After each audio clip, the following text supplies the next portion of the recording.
இந்த இடத்துக்குள்ள சீமான் வந்து ஜாதிவாரி கணக்கை முன்னெடுப்பு போயிட்டு இருக்காரு. தேர்தல் நெருக்கம் வரும்போது இன்னும் இதை ரொம்ப வேகமாக பண்ணுவார். இதில் சீமான் மட்டும்தான் தனித்தன்மையாக இருக்கிறாரு. விஜய் வலமும் போகாமல் இடவும் போகாமல் நடுவில் போயிட்டு இருக்கிறாரு. எடப்பாடிக்கு ஸ்டாண்டை ஸ்டாலினும் எடுத்துட்டாரு. சீமான் மட்டும்தான் அனைத்து ஜாதி மக்களுக்காகவும் உண்மையாட்டு உறுதியாட்டும் இருக்கிறாரு. எடப்பாடி செய்த தவறுன்னு சொல்லக்கூடிய துணிச்சலும் தெம்பும் சீமான் ஒருத்தருக்கு மட்டும்தான் தமிழ் அரசியல் களத்தில் இருக்குது. அப்போ எண்ணிக்கை சிறுபான்மையா தமிழகத்தில் அதிக எண்ணிக்கை கொண்ட பரவலாக வாழக்கூடிய ஒரு சமுதாயத்துக்காக இன்னைக்கு குரல் கொடுக்கிறவன் சீமான் மட்டும்தான். காலக்கடப்பாதை தற்காப்பது தர்மங்கிற அடிப்படையில் செந்த நாம் தமிழர் ஒருங்கிணைப்பாளர் சீமான் ஒருத்தர் மட்டும்தான் அந்த குரலை கொடுக்கிறார்.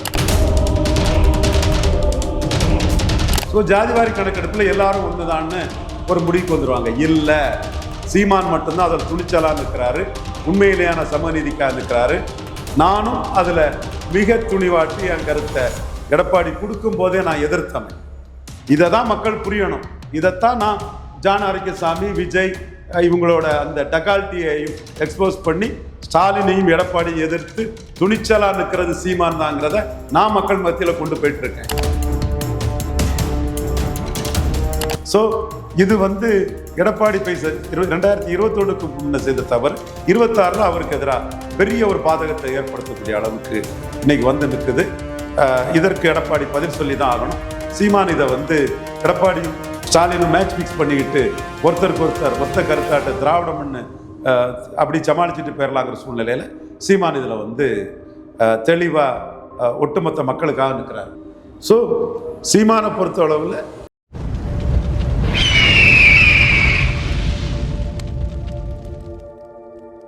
அரசியல் கருத நேயர்களுக்கு வணக்கம். இன்று நம்மோது இணையும் சிறப்பு விருந்தினர் அரசியல் தரநாய்வாளர் திரு ரவீந்திரன் துரைசாமி அவர்கள். வணக்கம் சார். வணக்கம் தம்பி. எப்படி இருக்கீங்க சார்? நல்லா இருக்கு தம்பி. நல்லா இருக்கீங்களா? நல்லா இருக்கு சார். சார், டிசம்பர் 7 ஜாதிவாரி கணக்கெடுப்பும் பஞ்சுமர் நில மீட்பும் சமூக நீதியும் தேவேந்திர குலவேளாளர் பட்டியல் வெளியேற்றும் இதற்கான ஒரு பொதுக்கூட்டத்தை கள்ளக்குறிச்சி உளுந்தூர்பேட்டையில் நாம் தமிழர் வந்து வச்சிருக்காங்க. இந்த விஷயம் வந்து பொதுத்தளத்தில் இப்போ விவாதிக்க தொடங்கியிருக்காங்க. எப்படி பார்க்குறீங்க சார்? இது விவாதத்துக்கு வரணும். இதில் சீமான் தான் நிலையான தெளிவான நிலைப்பாட்டோடு நிற்கிறார்.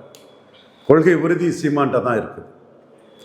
இது மக்கள் மத்தியில் தெரிய வரணும்.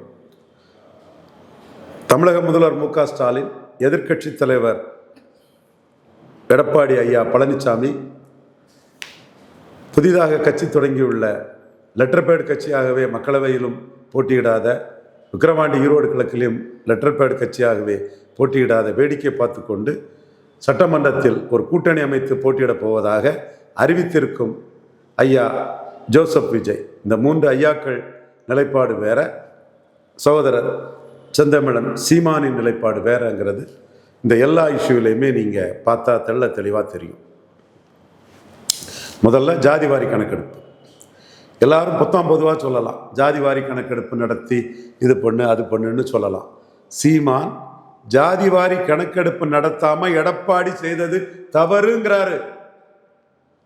நீ எடுத்துக்கிட்டு அதிகம் இருந்தா அதிகம் கொடு, குறைவா இருந்தா குறைவா கொடு, எண்ணி கொடு, அளந்து கொடுங்கிறாரு. அதை என்டால்ஸ் பண்ண ஸ்டாலின் செய்தது தவறுங்கிறார். விஜய் என்ன சொல்றாரு?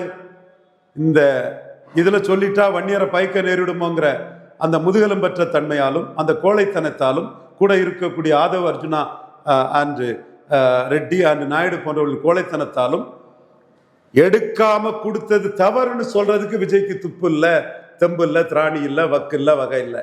சும்மா பொதுவா ஜாதிவாரி கணக்கெடுப்புன்னு மேம்பாக்கா சொல்லிட்டு போறதெல்லாம் ஏமாத்து வேலை. இதை தான் மக்கள் புரியணும். இதைத்தான் நான் ஜான் ஆரோக்கியசாமி, விஜய் இவங்களோட அந்த டகால்ட்டியையும் எக்ஸ்போஸ் பண்ணி ஸ்டாலினையும் எடப்பாடியை எதிர்த்து துணிச்சலா நிற்கிறது சீமான் தாங்கிறத நான் மக்கள் மத்தியில் கொண்டு போயிட்டு இருக்கேன்.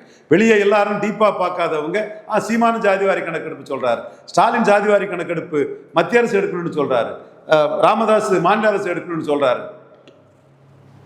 விஜய் ஜாதிவாரி கணக்கெடுப்பு சொல்றாரு. ஸோ ஜாதிவாரி கணக்கெடுப்புல எல்லாரும் ஒண்ணுதான்னு ஒரு முடிவுக்கு வந்துருவாங்க. இல்லை, சீமான் மட்டும்தான் அதில் துணிச்சலா நிற்கிறாரு, உண்மையிலேயான சமநீதிக்காக நிற்கிறாரு. நானும் அதில் மிக துணிவாட்டி என் கருத்தை எடப்பாடி கொடுக்கும் போதே நான் எதிர்த்தவன். எண்ணி கொடு, அளந்து கொடு. நீ குலசேகரன் கமிட்டியை வச்சுக்கிட்டு ஏன் ஓவர்லுக் பண்ணி கொடுக்குற? சசிகலா அம்மையார் வராங்க, அவங்க ஒன்று அதிமுகவிலே தூக்கி போட்டுருவாங்க. கெப்பாசிட்டி உள்ளவங்க, ஜெயலலிதாவுக்கு உயிர் தோழி. அதனால அதை தடுக்கிறதுக்கு, அவங்கள உள்ள அலோவ் பண்ணுறதை தடுக்கிறதுக்கு நீ சேஃப்கார்டாட்டு 10.5 நீ டக்குன்னு அனௌன்ஸ் பண்ணுற. அப்போ எதுக்கு குலசேகரன் கமிட்டி ஜாதி வாரி கணக்கெடுப்புக்கு எடுத்த? எதுக்கு எடுத்தவங்க 10.5 கொடுக்குற? ஏன் எடப்பாடியில் ஜெயிக்கணும்? டிடிவி தினகரன் அழகா சொன்னார், எடப்பாடியில் ஜெயிக்கிறதுக்காக பண்ணீங்கன்னு. நான் இன்னைக்கும் சொல்றேன், வன்னியர் 1931 சென்சஸ் படி 17, அது அதிகம் கொடு. அம்பாசங்கர் கமிஷன் படி கொடுத்துக்கோ. கலெக்டர் ரிப்போர்ட் படி அதுக்கு தக்கன நடவடிக்கை எடு. அப்ப நீங்க எடுத்த நடவடிக்கை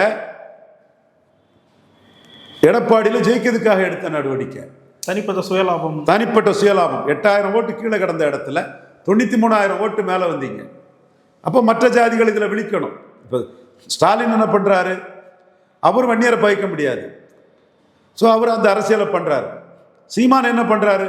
நான் வன்னியரை பயக்கல, அதுக்காக வண்ணார் நாவிதர் குயவர் போயர் ஒட்டர் வேட்டுவ கொண்டர் ஊராளி கொண்டர் தொட்டிய நாயக்கர் மருத்துவர் மங்களா முக்குவர் பரதவர் பரதராஜகுலம் மீனவர் ஆண்டி பண்டாரம் சங்கம் வலையர் போன்ற சமூகங்களுக்கு, குடும்ப கவுண்டர் போன்ற சமூகங்களுக்கு, முக்குவர் பரதவர் போன்ற சமூகங்களுக்கு, யோகீஸ்வரர் போன்ற சமூகங்களுக்கு சமூக நீதியை இவங்க பரவலாக வாழுகிறாங்கிறதுனால அடித்து தள்ளிடலாமா? அப்போ எண்ணிக்கை சிறுபான்மையா தமிழகத்தில் அதிக எண்ணிக்கை கொண்ட பரவலாக வாழக்கூடிய ஒரு சமுதாயத்துக்காக இன்னைக்கு குரல் கொடுக்கிறவன் சீமான் மட்டும்தான். தாளக்கடப்பாதை தற்காப்பது தர்மங்கிற அடிப்படையில் செந்த நாம் தமிழர் ஒருங்கிணைப்பாளர் சீமான் ஒருத்தர் மட்டும்தான் அந்த குரலை கொடுக்கிறார். இதற்காக போராடினாரு, ஆர்ப்பாட்டம் பண்ணாரு. இப்போ மீண்டும் இந்த கோரிக்கை முன் வச்சு உளுந்தூர்பேட்டையில் பெரிய கூட்டத்தை போடுறாரு. மக்கள் உணரணும். இன்னும் இன்னொரு பெரிய விஷயம், எடப்பாடிக்கு எதிராக தேர்தல் நெருக்கத்தில் வெடிகுண்டு வீசின மாதிரி இந்த கருத்தியலை வீசுவார். எடப்பாடிக்கு இருக்க கொஞ்சம் செல்வாக்கும் தகர்ந்து சுக்குநூறாகும். தப்பு பண்ண எடப்பாடி அதில் அனுபவிச்சு தான் தீரணும். அதையும் அடித்து தூக்குவார் சீமான். பொறுத்திருந்து பாருங்க, அதுவும் நடக்கும். இந்த இடத்துக்குள்ள சீமான் ஜாதிவாரி கணக்கை முன்னெடுப்பு போயிட்டு இருக்காரு. தேர்தல் நெருக்கம் வரும்போது இன்னும் இதை ரொம்ப வேகமாக பண்ணுவார். இதில் சீமான் மட்டும்தான் தனித்தன்மையாக இருக்கிறாரு. விஜய் வலமும் போகாமல் இடமும் போகாமல் நடுவில் போயிட்டு இருக்கிறாரு. எடப்பாடிக்கு ஸ்டாண்டை ஸ்டாலினும் எடுத்துட்டாரு. சீமான் மட்டும்தான் அனைத்து ஜாதி மக்களுக்காகவும் உறுதியாட்டு இருக்கிறாரு. எடப்பாடி செய்த தவறுன்னு சொல்லக்கூடிய துணிச்சலும் தம்பும் சீமான் ஒருத்தருக்கு மட்டும்தான் தமிழ் அரசியல் களத்தில் இருக்குது. பிரேமலதா அம்மையாரும் சொன்னாங்க, மறுக்கக்கூடாது. அவங்களும் தனித்து சிஎம்ஆ கேண்டிடேட்டாக இருக்கிறதுல சீமான் ஒருத்தர் தான் அதில் நிற்குது. ஸோ இதை வலியுறுத்தி சீமான் பெரிய அளவில் இன்னைக்கு பேசுவார், நான் உறுதியாக நம்புகிறேன். ஓகே சார், இந்த நிலை தொடர்ந்தால் தென் மாவட்டங்களில் எடப்பாடி அவர்களை பெரிதும் சீமான் அவங்களை வீக்கெண்ட் பண்ணுவார். கிட்டத்தட்ட வாக்கு சதவீதம் டிஃப்ரென்ஸே பெருமளவு இருக்காது அப்படின்னு சொல்ல போகுது. இது உண்மையா சார்? தென் மாவட்டத்தில் முக்குலத்தோர்கள் இதை எதிர்க்கிறாங்க. அவங்க எடப்பாடியில் ஜெயிக்கிறதுக்காக, எடப்பாடியில் 60 விழுக்காடு வண்டியருங்கிறதுக்காக பாமக கோரிக்கையை ஏற்று அதை செயல்படுத்தினதை முக்குலத்தோர் எதிர்க்கிறாங்க. அவங்களுக்கு கல்வி வேலை வாய்ப்பில் முன்ன விட அது நஷ்டம்னு அவங்க கருதுறாங்க. அவங்க டிஎன்சி, அந்த டிநோட்டிஃபைட் ட்ரைப்ஸ் காஸ்ட், அந்த இதை வச்சுக்கிட்டு நிறைய பேர் அதில் அமைப்பாக திரண்டு அதுக்குள்ள எடப்பாடிக்கு எதிர்ப்பு கொடுக்குறாங்க. ஒரு சிலர் இதெல்லாம் தூரத்துக்கு போட்டுக்கிட்டு எடப்பாடிக்கு ஆதரவு பண்ணி போகலாம். அதுவும் அந்த மக்களுக்கு தெரியும், சாதாரண மக்களுக்கு. ஆனால் பெரும்பாலான முக்குலத்தோர் இதை எதிர்த்து இயக்கம் காட்டுறாங்க. ஐயநாதன் அண்ணெல்லாம் அதில் போய் பேசிட்டு வந்தார். அவங்க ஒரு இயக்கமாட்டே இதை பண்ணுறாங்க. இதில் அவங்க முத்தரையர் வலையர்களையும் அதில் தங்களுக்கு ஆதரவு வளையத்துக்குள்ள, அதாவது அவங்களுக்கும் அதில் டிஎன்டி அந்த டிநோட்டிஃபைடு அந்த இதுக்குள்ளே அவங்களும் வராங்க. அவங்களும் இது பண்ணுறாங்க. பல அந்த ட்ரைப்ஸ் கம்யூனிட்டிஸ் இது பண்ணி எடப்பாடி அநீதி இழைச்சிட்டாருங்கிறத மக்கள் மத்தியில் கொண்டு போகிறாங்க. இந்த முறை வலையருக்கு வாழ்வுரிமை வேணும்னா எடப்பாடியை எதிர்த்தா தான் கரெக்டாக இருக்குங்கிற ஒரு முடிவு கூட இந்த இடஒதுக்கீடு விஷயத்தில் எடப்பாடி நடவடிக்கைகள் அந்த மக்கள் மத்தியில் ஒரு அதிருப்தியை கொடுத்துருக்குது. அதை தென் மாவட்டத்தில் முக்குலத்தோர் சமூகம் முன்னிருந்து அதை ஸ்பேர்கட் பண்ணுறாங்க. நான் ஒருத்தன் தான் அந்த வண்ணார் நாவிதர் போன்ற குரலற்ற மக்களின் குரலாக ஒலிக்கிறேன். சீமான் இப்போ இந்த மக்களை பற்றி பேச ஆரம்பிச்சிருக்கிறாரு. ஸோ இது எடப்பாடி 2021க்கு முன்ன செய்த தவறு 26ல் அவருக்கு எதிராக பெரிய ஒரு பாதகத்தை ஏற்படுத்தக்கூடிய அளவுக்கு இன்னைக்கு நிற்குது. இதற்கு எடப்பாடி பதில் சொல்லி தான் ஆகணும். சீமான் இதை எடப்பாடியும் ஸ்டாலினும் மேட்ச் ஃபிக்ஸ் பண்ணிக்கிட்டு ஒருத்தர் கருத்தாட்டு திராவிடம்னு அப்படி சமாளிச்சுட்டு போயிடலாங்கிற சூழ்நிலையில் சீமான் இதில் தெளிவாக ஒட்டுமொத்த மக்களுக்காக நிற்கிறார். சார், இதே தொடர்ந்து இப்போ இந்த மாதிரி ஜாதிகளை குறிவைத்து சீமான் நகர்கிறார் அப்படின்ற ஒரு குற்றச்சாட்டு வந்து அவர் மேலே வந்து வைக்கப்பட்டாலும் அனைத்து ஜாதிகள் மக்கள் மத்தியில் வந்து இப்போ அது எதிரொலிக்க தொடங்கி இருக்கு. சிறு சிறு சர்வே நிறுவனங்களை எடுக்கக்கூடிய சர்வேக்கள் வந்து சீமானவர்களுக்கு சாதகமான சூழலையும் உருவாக்கி இருக்கு. ஸோ இந்த யுக்தியை அவர் கை கொடுத்துருக்குன்னு நினைக்கிறீங்களா? கண்டிப்பாக தேர்தல் நேரம் வரும்போது பெரிய அளவில் கொழுந்து விட்டு எரியும். இஷ்யூஸ் வரும்போது விஜய் துண்டக்கான துணியக்காரன் ஓடித்தான் ஆகணும். சரத்குமார் சொன்னார், எம்ஜிஆருக்கு நாடியில் வெட்டு, எனக்கு நாடியில் வருக்கு, எம்ஜிஆருக்கு திண்டுக்கல், எனக்கு திருமங்கலன்னார். நான் சைனட் சாப்பிட்ற மாதிரி என்ன? இஷ்யூ இல்லாமல் ஒருத்தர் எப்படி நிற்க முடியும்? இஷ்யூ வேணும், பிரச்சனை வேணும், அந்த பிரச்சனையில் உங்கள் தெளிவு வேணும். இப்போ திருப்பரங்குன்ற இஷ்யூவில் சீமான் ஒட்டவர் மேபி என் முடிவு வேற அவர் முடிவு வேறையாக இருக்கலாம் அரசியல் களத்துக்குள்ளே. ஆனால் அவருக்கு நிலைப்பாட்டை அவர் சொல்லிட்டார். அப்போ விஜய் நிலைப்பாடு சொல்ல முடியலன்னா நீ முஸ்லீமை கண்டு பயப்படுறியா, இந்துக்களை கண்டு பயப்படுறியா? நிச்சயமா. அப்போ இதுக்கெல்லாம் சப்பக்கட்டு கட்டுறாரு நாஞ்சில் சம்பத். இப்போ ஒரு மேட்டர்னா இஷ்யூ இல்லைன்னா அப்போ நீ கட்சியை கழிச்சிட்டு போ, சுத்த சன்மார்க்க சங்கமாக நடத்துகிற இல்லை அல்லது இது எனக்கு இஷ்யூ இல்லைன்னாவது சொல்லு. சீமான் இந்த இடத்துக்குள்ள இத்தனைக்கும் மோடி இவரை சிஎம் கேண்டிடேட்டாக சொல்லிடுவாருங்கிறத அச்சப்பட்டு தான் எடப்பாடியே உள்ளே வந்தார். தெளிவு அது எங்களோட சாதனை, அது அண்ணாமலையோட முயற்சி முறியடிக்க வந்தார். அந்த சூழ்நிலையும் தன் நிலைப்பாட்டில் சீமான் தெளிவாக இருக்கிறார். அப்போ சிலவங்க இதில் நிலைப்பாட்டு சொல்ல முடியல. அப்போ ஒரு இஷ்யூவில் நிலைப்பாடு இல்லைன்னா திருமங்கலம் சரத்குமார் கேஸ் தான். சரத்குமார் என்ன நாட்டாமை சரத்குமார், சூரியவம்சம் சரத்குமார், சித்தி ராதிகா எல்லாரும் எல்லா வீட்டுக்குள்ளேயும் தான் எல்லாரும் போயிருந்தாங்க. எல்லாரும் தான் டிவியில் பார்த்தாங்க சித்தியை. நாட்டாமை தான் இன்றைக்கும் அதிக ஆடியன்ஸு, அதிக வெள்ளி விழா மன்னிக்கவும் சூரியவம்சம் தான் இன்றைக்கும் அதிக ஆடியன்ஸு, அதிக வெள்ளி விழா ஓடின படம் தேட்டரில். என்ன ஆச்சு? அப்போ உங்களுக்கு இஷ்யூ இல்லை. அப்போ இஷ்யூவில் உங்களுக்கு கருத்து வேணும். சீமான் எந்த இஷ்யூலையும் தன் கருத்தை தெளிவாக சொல்கிறாரு. இன்னைக்கு காலையில் அம்பேத்கர் பிறந்தநாள் பேட்டியில் திருப்பரங்குன்ற இஷ்யூவை பேசும்போது அவர் தன் இஷ்யூஸை முன்னிறுத்துறார், தமிழர் இஷ்யூவை முன்னிறுத்துறார். ஸோ சீமானை பொறுத்த அளவில் தெளிவாக எதுலேயும் ஒரு நிலைப்பாட்டோட நகர்றாரு.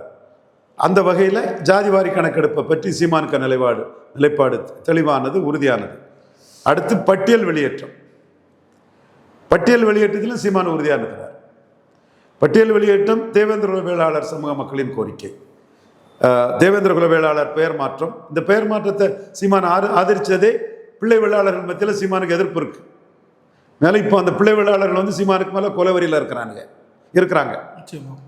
சீமான் அதை பற்றி கவலைப்படலை. தேவேந்திர குல வேளாளர் பெயர் மாற்றம் சரிதான், பிள்ளை வேளாளர் மத்தியில் எதிர்ப்பு இருந்தாலும் அதை பற்றி கவலை இல்லை சீமானுக்கு. இந்த விஷயத்தில் பிள்ளை வெள்ளாளர்கள் மத்தியில் சீமானுக்கு எதிர்ப்பு இருக்கு. அப்போ இதில் விஜய்க்கு நிலைப்பாடு என்ன? தேவேந்திர குல வேளாளர் பெயர் மாற்றத்தில் விஜய்க்கு நிலைப்பாடு என்ன? ஒரு இஷ்யூவில் நிலைப்பாடு வேணும் இல்லை? இப்படி தான் கமல்ஹாசன் சீமான் கம்பேரிசனில் சீமான் உயர்ந்தது. அப்போ பட்டியல் வெளியேற்றத்தில் அந்த மக்கள் கூட நிற்கிறார். தேனி பங்களாமேட்டில் பெரிய கூட்டம் நடத்தினார். அப்போ அந்த மக்களின் உயர்வுக்காக சீமான் நிற்கிறார். தமிழர் எவனும் தாழ்ந்தவன் அல்லன்னு ஒரு நிலைப்பாட்டில் தேவேந்திர குல வேளாளர்களை முன்னிறுத்தி சீமான் நிற்கிறார். இதில் வந்து பலரும் சீக்கிய ராஜா போன்ற தம்பிமார்கள்லாம் அதுக்கு எதிர்ப்பு தெரிவித்தாலும் சீமான் உறுதியாக அதில் உள்ள எதிர்ப்புகளை பற்றி கவலைப்படாமல் இந்த மக்களுக்கான தன் குரலை உளுந்தூர்பேட்டையில் கூட்டம் நடத்தும் போது கூட சேலத்தில் இருக்கிறாங்க அந்த மக்கள், டெல்டாவில் இருக்கிறாங்க, தென் மாவட்டத்தில் தான் அதிகமாக இருக்கிறாங்க. ஸோ அந்த மக்களுக்கான அந்த குரலை சீமான் ஓங்கி ஒலிக்கிறார். இதில் தேவேந்திர குல வேளாளர்கள் பாராளுமன்றம்னா மோடிக்கு ஓட்டு போட்டவங்க, ஐஎம் நரேந்திரர் யுவார் தேவேந்திரன்னு ஓட்டு போட்டவங்க. அவங்க சட்டமன்றம்னு சொல்லும்போது தேவேந்திர குல வேளாளர் பிரச்சனைகளை முன்னெடுத்து நிற்கக்கூடிய சீமானுக்கு வாக்களிப்பாங்கங்கிறது தான் அன்னைக்கு தென் மாவட்டத்தில் ஒரு பெரிய ஒரு கருத்து கணிப்புன்னு எடுத்தா இருக்குது. நீங்கள் கருத்து கணிப்பு கோஷ்டியெல்லாம் போய் கேளுங்கப்பா தேவேந்திர குல வேளாளர்கள்ட்ட, நீங்கள் பாராளுமன்றத்தில் மோடிக்கு ஏன் ஓட்டு போட்டீர்கள்? அப்போ எங்களை 7 நிமிஷம் பேசினார். தியாகி இமானுவேல் சேரனை பற்றி பேசினார். ஐஎம் நரேந்திரர் யுவார் தேவேந்திரன்னு சொன்னார். தேவேந்திர குல வேளாளர் பேர் மாற்றத்தை பண்ணி தந்தார். காசியில் பேசும்போதே அமித்ஷா இந்துக்கள் பசுவை தெய்வமாக வணங்கும் ஜாதின்னு சொன்னார். ஓகே, நாங்கள் பார்லிமெண்ட்டில் போட்டுட்டோம். அசம்பிளியில் என்ன செய்ய போகிறீங்க? அசம்பிளியில் நாங்கள் சீமானுக்கு தான் போடுவோம். தமிழ் தேசிய கருத்தியலில் சீமானுக்கு தான் போடுறோம். மல்லரியத்தில் இருக்கக்கூடிய நாங்கள் சீமானுக்கு தான் போடுறோம். சீமான் தான் பிள்ளை வேளாளர் ஓட்டு பாதித்தாலும் பரவாயில்லன்னு தேவேந்திர குல வேளாளருக்கு, தேவேந்திர குல வேளாளர் இல்லைன்னா இங்கே எவனு வேளாளர் இல்லைன்னு ஒரு ஸ்ட்ராங்காக கருத்தை சொன்னார். அந்த கருத்தை சொல்கிறதுக்கு ஒரு துணிச்சலும் தன்னம்பிக்கையும் வேணும். அந்த தனித்தன்மை மிக்க சீமானுக்கு தான் போடும். ஜானாரிக்கசாமி குறிச்சிக்கப்பா, நோட் பண்ணிக்க. ஸோ அந்த மக்கள் அதை சொல்லுவார், நீ ஃப்ராடு சர்வே கோச்சிகளை வச்சு என்ன பண்ணினாலும் இதெல்லாம் உனக்கு வராது. உண்மையான சர்வே கோஷ்டிகள் போய் தேவேந்திர குல வேளாளர்கிட்ட கேட்டால் நாங்கள் பாராளுமன்றத்தில் மோடிக்கு போட்டோம், சட்டமன்றத்தில் சீமானுக்கு போடுவோம்னு தெளிவாக சொல்லுவாங்க. அதாவது என் கூட வா, கேமரா எடுத்துட்டு வா, தேவேந்திர குல வேளாளர் ஊருக்கு போவோம், நீ எந்த சர்வே பார்ட்டி வேணாலும் வா, இந்த டுபாக்கூர் சர்வே பார்ட்டினாலும் சரி, ஓரளவு அன்னைக்குள்ள லெவலில் சரியாக சொல்லக்கூடிய சர்வே பார்ட்டினாலும் சரி, எவன் வேணாலும் வா, எல்லா சர்வே பார்ட்டியும் போவோம், எந்த ஒரு ஊரையும் ஃபிக்ஸ் பண்ணு, நீயே ஃபிக்ஸ் பண்ணு, தேவேந்திர குல வேளாளர் சமூகம் வாழக்கூடிய ஊருக்கு போ, பார்லிமெண்ட்டுக்கு யாருக்கு ஓட்டு போட்டா, அசம்பிளிக்கு யாருக்கு ஓட்டு போட்டான்னு கேட்டால் பார்லிமெண்ட்டில் மோடி பிரதமராக ஓட்டு போட்டோன்னு சொல்லக்கூடிய தேவேந்திர குல வேளாளர்கள் சட்டமன்றத்தில் சீமானுக்கு போடுவோன்னு சொல்லுவாங்க. ஏற்கனவே சட்டமன்றத்திலே சீமானுக்கு போட்டிருக்காங்க. அது போட்டனால தான் தென்காசியில் நல்ல ஓட்டு, திண்டுக்கல்ல நல்ல ஓட்டெல்லாம் நாம் தமிழருக்கு வந்திருக்குது. ஸோ இந்த இது தெளிவாக தெரியும். அந்த இஷ்யூவில் இந்த மக்களோட கோரிக்கையை முன்னிறுத்தி மற்றவங்கெல்லாம் விட்டுட்டு போன சூழ்நிலையில் சீமான் மட்டும் தனித்தன்மையோட பட்டியல் வெளியேற்றத்துக்காக இந்த மக்களுக்காக நிற்கிறாரு. அதில் அவருக்கு அங்கேயும் மக்களுக்குள்ளேயே சிரமங்கள் இருக்குது. அவங்க எஸ்சியில் தொடரணும்னு அன்வர் பாலசிங்கம் சொல்கிறார். இவர் ஜெயபிரகாஷா ஒரு ஐஏஎஸ் ஆஃபீஸர் ரிட்டையர்ட் ஆகிட்டார். ஒரு ஐஏஎஸ் ஆஃபீஸர் ஒருத்தர் அந்த கம்யூனிட்டியில் முக்கியமானவர். அவர் இந்த இதில் பட்டியல் வெளியேற்றம் கூடாது, இடஒதுக்கீடு தான் வேணும்னு கேட்குறாரு. அப்போ அந்த கம்யூனிட்டிக்குள்ளேயே மாறுபட்ட கருத்து இருக்கும்போது சீமான் துணிஞ்சி அந்த கம்யூனிட்டியோட பெருவாரியான கருத்து பட்டியல் வெளியேற்றம் தான் தெளிவாக நிற்கிறாரு. அதற்கு இந்த மக்களோட ஆதரவு கிடைக்கும். அது வட தமிழகத்தில் பண்ணும்போதே இந்த கோரிக்கையை முன் வச்சு சீமான் களமாடுறாரு. இதுலேயும் கூடாதுன்னு சொல்லக்கூடியவங்களும் அந்த கம்யூனிட்டிக்குள்ளே இருக்காங்கங்கிறதையும் நம்ம மறந்து விட்டு பேச வேண்டியதில்லை. நம்ம அதையும் பதிவு பண்ணிடுவோம். பெரும்பான்மையோர் இதை ஆதரிக்கிறதா தான் நான் பார்க்குறேன். குறிப்பாக இப்போது ஊடகங்களில் சீமானவர்களோட அந்த பாசிட்டிவை பேசக்கூடிய உண்மையை எதிர்த்துருக்கக்கூடிய ஒரே அரசியல் தலைவர்களாக நீங்கள் தான் இருக்கீங்க. பல பேர் சீமானுக்கு அவர்களுக்கு எதிராக கருத்துக்கள் பரப்பி வந்த வேலையில் இப்போ அவங்களோட பார்வை மாறி இருக்கு. குறிப்பாக சீமான் அவர்கள் எடுக்கக்கூடிய இஷ்யூ பேஸ்ட் அரசியலும் விஜய் அவர்கள் எடுக்கக்கூடிய தவறான முன்னெடுப்புகளும் இதற்கான காரணங்கள் அப்படின்னு சொல்லும்போது எப்படி பார்க்குறீங்க சார்? விஜய் சீமான் கம்பேரிசன் சீமானுக்கு லாபம் தான். நான் கேட்டேனே, தமிழ்லேருந்து வந்தால் தான் தெலுங்கு மலையாளம் கன்னடம்னு சீமான் சொல்கிறாரு. ஜான ஆரோக்கியசாமி நாயுடு காருக்கும் ஆதவர்ஜுனா ரெட்டி காருக்கும் விஜய் இதை சொல்ல வைக்கிறதுல என்னையா சங்கடம்? அப்படி தெலுங்கு ஓட்டை அள்ளிடலான்னு நினைக்கிறீங்களோ? திமுக கூட நெஹ்ருவை வச்சு அப்படி லைட்டாக சொல்லிட்டு போயிட்டாங்க. உங்களுக்கு அதை சொல்லதுக்கு என்னையா வருத்தம்? அவ்வளோக்குள்ள உங்களுக்கு சினிமா அரசியல் ரொம்ப எளிது, ஈஸியாக பண்ணிடுவாங்கன்னு நினைக்கிறீங்க. சினிமாவுக்கு நீங்கள் பண்ணுறது கரெக்டு தான். நீங்கள் அதை சொன்னீங்கன்னா கேரளாவில் படம் பார்க்க மாட்டான், ஆந்திராவில் படம் பார்க்க மாட்டான், தெலுங்கானாவில் படம் பார்க்க மாட்டான், கர்நாடகாவில் படம் பார்க்க மாட்டான். வசூல் பாதிக்கும் பொழப்பு. அப்போ பொழைப்புக்கு தான் இருக்கிறீங்க. அதில் அந்த பொழப்பில் வந்த பணத்தை விட்டு தான் இங்கே அரசியலுக்கு லாபத்துக்கு தான் வாரீங்க. ஒழுங்கன்னா சொல்லணும் இல்லை, தமிழர்ந்து வந்தது தான் தெலுங்கு மலையாளம் கன்னடம் துளுன்னு. போடுறவன் போடு, போடாதவன் போ. தமிழுக்காக இந்த ரிஸ்க் எடுக்கக்கூடிய சீமானுக்கு துணிச்சல் இருக்குல்ல. பாராளுமன்ற கட்டடத்தில் சமஸ்கிருதம் இருக்கு, ஏன் தமிழ் இல்லைன்னு சீமானால் கேட்க முடியுதில்ல? ஐயா தமிழ்னு பேசக்கூடிய நாஞ்சில் சம்பத்து கேட்க சொல்லுங்க, இல்லை சொல்லிருங்க. இல்லை இதெல்லாம் நீங்கள் என்ன மக்கள்லாம் ஏமாளி இழிச்சவாயே, எவனுக்கும் எதுவும் தெரியாது, சினிமா பார்த்து ஓட்டு போடுவான்னு நினைக்கிறீங்களா? தீப்பந்தம் எடுத்து தீண்டாமை ஒளின்னு சினிமாவில் சொன்னீங்க. திரௌபதி அம்மன் ஆலய நுழைவுக்கு மேல்பாதி மங்கலம் திரௌபதி அம்மன் ஆலய நுழைவுக்கு சீமான் தானே களத்துக்குள்ளே நிற்கிறாரு. நீங்கள் ஏன் களத்துக்குள்ளே வரல? சர்க்கார் படம் 3 தடவை பார்த்தேன். விஜய் ஸ்டைலிஷாக நடிச்சிருப்பார். சங்கம் தேட்டரில் ஒரு மார்னிங் ஷோ ஒரு நாள் பார்த்தேன். அதுக்கு பிறகு சத்யம் தேட்டரில் 2 நாள் பார்த்தேன். நான் பார்க்கும்போது கூட்டம் சுமாராக தான் இருந்தது, பெரிய கூட்டம் இல்லை. பட் எனக்கு படம் பிடிச்சதுனால 3 தடவை பார்த்தேன். இலவசங்களெல்லாம் நீங்கள் போட்டு உடைப்பீங்க. இப்போ பைக்கு காருங்கிறீங்க. அப்போ சினிமா வேறு அரசியல் வேறுங்கிறீங்களா? அப்போ இலவசங்கள் நாட்டுக்கு கேடுன்னு சொல்லக்கூடிய சீமானுக்கு கருத்தை சினிமாவில் சொன்னீங்க. அப்போ சீமான் கருத்து சரின்னு தானே முருகதாஸ் நீங்களும் சினிமா எடுத்தீங்க. இப்போ ஏன் இந்த போலித்தனமாக இலவசம்னு ஆதவர்ஜுனா சொல்கிறாங்கிறதுக்காக ஆதவர்ஜுனா டியூனுக்கு டான்ஸ் ஆடுறீங்க? இப்போ மக்கள் எல்லாத்தையும் பார்க்க தானே செய்வான். சீமானுக்கு எல்லா விஷயத்துலையும் தெளிவான நிலைப்பாடு இருக்குது. அடுத்தால தலித் கிறிஸ்தவர்களின் கல்லறை தோட்ட விவகாரம், சீமான் தான் அதை பேசுகிறாரு. தலித் கிறிஸ்தவர்கள் கிறிஸ்டியானிட்டியில் சிஎஸ்ஏலையும் கேத்தலிக்லேயும் கல்வி நிறுவனங்கள், சிமிட்ரி, வேலைவாய்ப்பு, சர்ச்சு எல்லாத்திலையுமே சர்ச்சு நிர்வாகம் எல்லாத்திலையுமே பாதிக்கப்படுறாங்கங்கிறத சீமான் தான் குரல் கொடுக்குறாரு. நீ 4 பேரை வச்சு விஜய் கிறிஸ்டின் ஓட்டெல்லாம் ஸ்டாலின் ஓட்டு வந்துருன்னு சொன்னால் அப்போ தலித் கிறிஸ்டின்ஸுக்கு வந்து இந்த கோரிக்கை சீமான் சொல்கிறாருங்கிறத உனக்கு புரிஞ்சுக்கிட்டு நீ இதை முன்னெடுக்க தெரியாதா? உனக்கு எது தடுக்குது? ஜாதி ஆணவமா? பேசணுமில்ல சீமான் பேசுகிறத. இப்போ இந்த சினிமா பார்த்துட்டு ஓட்டு போட்டுருவாங்கன்னா அதெல்லாம் கதை நடக்காது. விஜய் சீமான் கம்பாரிசன் சீமானுக்கு பெரிய ப்ளஸ்ஸு. நான் தான் முதல்ல சொன்னேன். இப்போ ரங்கராஜ் பாண்டே உணர ஆரம்பிக்கிறாரு. உணர்ந்து விஷயத்தை சொல்லாதவன்லாம் நாளைக்கு எக்ஸ்போஸ் ஆவான். முகத்தில் கறி பூசி விடுவீங்கன்னு புதிய தலைமுறையில் சொன்னேன். இப்போ தலித் கிறிஸ்டின் இஷ்யூக்கு எத்தனை அரசியல் விமர்சகர்கள் பேசுவான்? ஷேமண்ணன் பேசுவாரா? இருக்கா இல்லையா இஷ்யூ? இருக்கா இல்லையா? இருக்கா இல்லையா? என்ன நடிக்கிறீங்க? சினிமாவில் பார்த்துதான் தலித் கிறிஸ்தவெல்லாம் ஏமாந்துருவான். நீ சீமான் பேசுறார கல்ற தோட்டத்தில் உள்ள தவறுகளை சுட்டி காட்டுறார, நீ ஏன் சுட்டி காட்ட மறுக்கிற? அப்பர் காஸ்ட் ரெட்டி கிறிஸ்டினும் அப்பர் காஸ்ட் நாயுடு கிறிஸ்டினையும் வச்சுக்கிட்டு நீ அப்பர் காஸ்ட் கிறிஸ்டின் அரசியல் பண்றியா? ஏன் பேசல? இந்த திருப்பரங்குன்றம் இஷ்யூல ஏன் பேசல? ஏன் தமிழ்ல இருந்து வந்ததான் தெலுங்கு மலையாளம் கன்னடங்களை ஏன் பேசல? பாராளுமன்ற கட்டிடத்தில் தமிழ் இருக்கேன் சமஸ்கிருதம் இல்லைங்கிறத ஏன் பேசல? பரையர் தேவேந்திர குல வேளாளருக்கு 5 விழுக்காடு இடஒதுக்கீடு உயர்த்துங்கிறது ஏன் பேசல? எதைத்தான் பேசுவீங்க? சும்மா கழட்டுன்னு கழட்டி விட்டுட்டு கேண்டிடேட்டும் கிடையாது, 35 கேண்டிடேட் மேலே கிடையாது. ஸோ சீமான் இதுல எல்லாம் தெளிவாக இருக்கிறாரு, உறுதியாக இருக்கிறாருன்னு அந்த மக்களுக்கு தெரியும். எடப்பாடியால பலன் இல்லாத சமூகங்கள் ஆதரவில் தான் சீமான் 1லேருந்து 8க்கு வந்திருக்காரு. எடப்பாடியால பலன் இல்லாத ஆதரவு சமூகங்களை சீமான் குறி வச்சு தட்டி தூக்குவார். விஜய் சீமான் கம்பாரிசன் சீமான் தட்டி தூக்குறதுக்கு பெரிய லாபத்தை கொடுக்கும். அதுதான் நான் சொன்னது நடக்கும். இப்போ அதை புரிஞ்சவங்க இப்போ பேசுறாங்க. நான் ஆணித்தரமாக கேட்கறது இந்த உண்மையை மூடி மறைக்கக்கூடிய சில அரசியல் விமர்சகர்களுக்கும் சேர்த்து தான். அவங்களும் இதை பார்த்தா புரிஞ்சுக்கிடுவாங்க.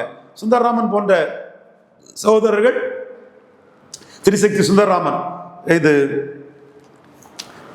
தமிழக அரசியல் ஆசிரியராக இருந்தவர், அவர் தெளிவாக இதை தெளிவாக கரெக்டாக கொண்டு போகிறாரு.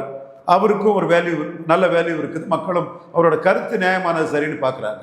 அப்போ நானும் இந்த கருத்தை சொல்கிறேன்னு சொன்னால், அவர் பிராமண சமுதாயத்தை சேர்ந்தவர் சகோதரர் திரிசக்தி சுந்தரராமன். ஒரு விஷயத்தில் என்னை பற்றிய ஒரு இது கூட பதிவு போட்டவர், அதுக்கு நான் நன்றியை தெரிவிச்சுக்கிறேன்.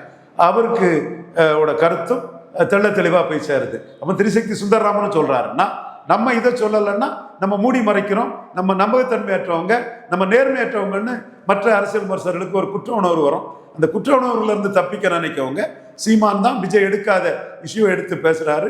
ஆர்டி கேட்குறது கரெக்டு தான். இந்த இஷ்யூலெல்லாம் விஜய்க்கு நிலைப்பாடு இல்லை, மக்கள் ஏமாளிகள் இல்லை, சினிமாவில் ஒன்று அரசியலில் ஒன்றுன்னு முரண்படுறாரு. சீமான் எடுத்து வைக்கக்கூடிய இஷ்யூஸுக்கு விஜயால் பேச முடியல. சீமானுக்கு வேட்பாளர்கள் அந்த மக்கள் மத்தியில் கொண்டு போகிறாங்க.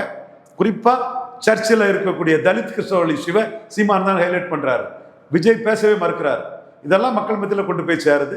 இந்த வகையில் பார்க்கும்போது விஜய் பெரிய ஏமாற்றத்தை தேர்தல் முடிவில் சந்திக்க நேரிடுங்கிறது தான் தெரியுது. அவருக்குடைய ஒரே ஆயுதம் எம்ஜிஆர் ஜெயலலிதா, செங்கோட்டையன் எம்ஜிஆர், சசிகலா பக்தர், எம்ஜிஆர் பக்தர், நாஞ்சில் சம்பத்து, முத்துகிருஷ்ணன், இது அவருக்கு பலன் கொடுக்கலாம். எடப்பாடியை எம்ஜிஆர் ஜெயலலிதா சென்டிமெண்ட்டில் அவர் கொஞ்சம் பலகீனப்படுத்தலாம். இதை தொடர்ந்து சார், இப்போ திமுகவுக்கு எதிராக நாங்கள் தான் களத்தில் ஆதிக்கமாக செயல்படுறோம், முன்னணியில் செயல்படுறோம்னு சொல்லிட்டு சீமானவர்கள் இதன் மூலமாக நிரூபிக்கிறாரு அப்படின்றது ஒரு பொதுத்தள பேச்சா இருக்கு. ஸோ எடப்பாடி அவர்களை இதில் பெரிதும் வீக் பண்றாரு அந்த வேட்பாளர். கண்டிப்பாக எடப்பாடியை இதில் வீக்கன் பண்றாரு. களத்தில் நிற்கிறது பெரிய மெரிட்டு. எப்படி 214 போடுறது பெரிய மெரிட்டோ, அதே மாதிரி களத்துக்குள்ள நிற்கிறது பெரிய மெரிட்டு. கமலஹாசனையும் தினகரனையும் சீமான் பலகீனப்படுத்தினது. நாங்குநேரி களத்துக்குள்ள சீமான் என்னார், தம்பி ஹரிநாடாவோட ஒரு கீழே போனார், பிரச்சனை இல்லை. அவர் ஒரு சின்ன ஜாதி அமைப்பை வச்சுட்டு தம்பி ஹரிநாடார் நிற்கிறாரு, நாடார்களுக்காக நிற்கிறாரு, எல்லா விஷயங்களையும் அவர் அந்த ஜாதிக்குள்ள நிற்கிறாரு. ஓகே, அதை விட்டுருங்க. அதை அவருக்கு கீழே சீமான் போனதை, நாம் தமிழர் போனதை பயங்கரமாக பப்ளிசிட்டி பண்ணாங்க. ஃப்ளாஷ் நியூஸ்லாம் போட்டுருந்தாங்க, ஃப்ளாஷ் நியூஸ் போட்டாங்க, பாக்ஸ் நியூஸ் போட்டாங்க. பெரிய அளவுக்குள்ள அதை பண்ணாங்க. பெரிய அளவுக்குள்ள அந்த இதை முன்னெடுத்து செயல்பட்டாங்க. கௌதமன் தமிழ் தேசியத்தின் அடையாளம் தம்பி, அது சந்தேகமே இல்லை. வீரப்பனாலும் சரி, பிரபாகரனாலும் சரி, தமிழ் தேசியத்தின் அடையாளம் தான் தம்பி கௌதமன். நான் பார்த்துருக்கேன். என்னோட நண்பர் குரு மையமாக வச்சு கூட படையாண்ட மாவீரான்னு ஒரு படத்தை பண்ணியிருக்காரு. குரு ஐயா பசுமன் முத்துராமலிங்க தேவர் வன்னியர் சமூகத்தின் அடையாளமாட்டு ஒரு மக்களவை உறுப்பினராட்டு சட்டமன்ற உறுப்பினர் வந்த மாதிரி மாவீரன் சகோதரர் குரு வன்னியர்களின் அடையாளமாக பெரிய ஐக்கானா இன்னைக்கு வளர்ந்துட்டு இருக்கிறாரு. அவரை வச்சு கூட ஒரு படத்தை பண்ணவர் கௌதமன். அந்த கௌதமன் இங்க விக்கிரவாண்டியில் நின்னார். தமிழ் தேசிய அடையாளமாட்டு ஒரு சாதாரண ஒரு ஆளை நிறுத்தி இடைத்தேர்தலில் நின்று தமிழ் தேசிய அடையாளம் நான் தான்னு சீமான் நிரூபித்தார். இதே நாங்குநேரில் சகோதரர் டிடிவி தினகரன் கேண்டிடேட் போட்டால் 10 விழுக்காடு ஓட்டு எடுத்திருப்பார். சந்தேகமே இல்லை. பூலம், மஞ்சாங்குளம், மறுகால் குறிச்சி ஓட்டெல்லாம் சகோதரர் டிடிவிக்கு கேண்டிடேட்டுக்கு விழுந்திருக்கும். 10% 10 வந்துடும். இவர் கமல்ஹாசன் கேண்டிடேட் போட்டிருந்தாருன்னா கண்டிப்பாக 5 விழுக்காடுக்கு மேலே போயிடும். இங்கே 2 பேருமே கேண்டிடேட் போட்டிருந்தாங்கன்னா 5 விழுக்காடுக்கு மேலே எடுத்திருப்பாங்க. ஆனால் போடலை. வெள்ளூரில் சீமான் நின்னார், கமல்ஹாசன் தினகரன் நிற்கல. அவங்க கேண்டிடேட் போட்டால் சீமானோட அதிக ஓட்டு கூட எடுத்திருப்பாங்க. ஆனால் களத்தில் துணிச்சலாக மக்களை நம்பி நிற்கணும். சீமான் அந்த சாதனையை படைச்சார். மக்கள் ஏற்றுக்கிட்டான். ஃபுல் டைம் பொலிட்டிஷியன் யார்? Seeman. Part time politician Kamal Haasan, Vijay அவன் முடிவு பண்ணிட்டான். சார், பல்லர்களுக்கு தெளிவாக சார் நேரத்துக்கு நன்றி.